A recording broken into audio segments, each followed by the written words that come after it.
وسلم عليك يا حبيب الله. میرے دل میں ہے یاد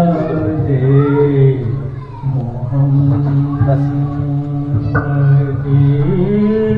میرے دل میں ہے یاد محمد، میرے ہاتھوں پہ ذکر مدینہ، میرے دل میں ہے یاد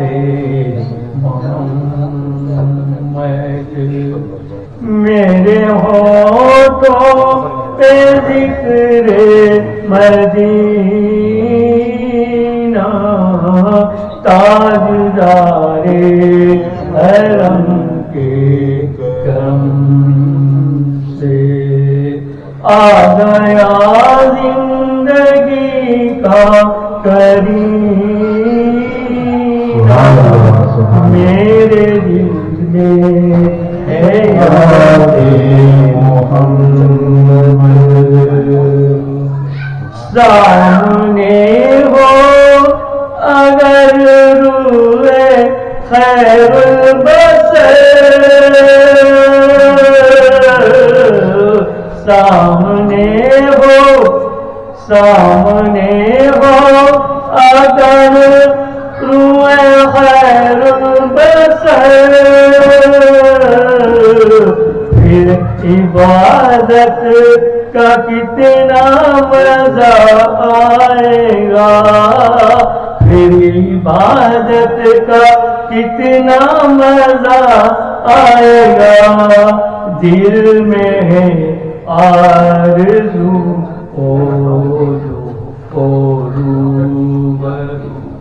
دل میں ہے آرزو روبرو، پھر تلاوت کا کتنا مزہ آئے گا، میرے دل میں ہے یاد محمد، چاند ان کو جو دیکھے تو ہو شرمگی، چاند ان کو جو دیکھے تو ہو شرمگی، تب کہ یوسف کہے آفرین آفرین، تب کہ یوسف کہے آفرین آفرین، سورے گئے تو اے انبری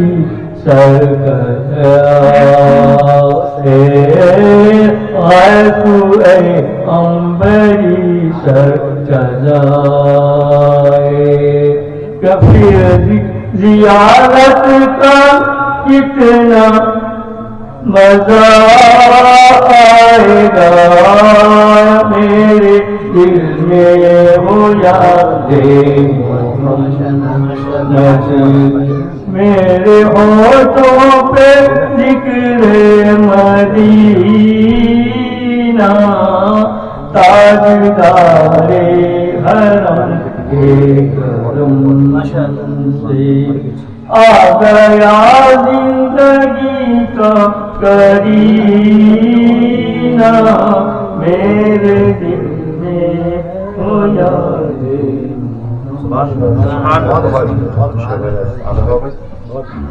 ہمارے بہت پرانی یادیں جو ہیں نا ان نعت سے ایسوسیٹڈ ہیں. بہت قریب آ جائیں، آرام سے آ جائیں، ادھر بیٹھیں گے، ادھر آ جائیں. اچھے سے آپ نے جو ہے نا اس کو میں یہ کہہ سکتا ہوں کہ آپ نے جو ہے ایک تو انتخاب کلام آپ کا عمدہ،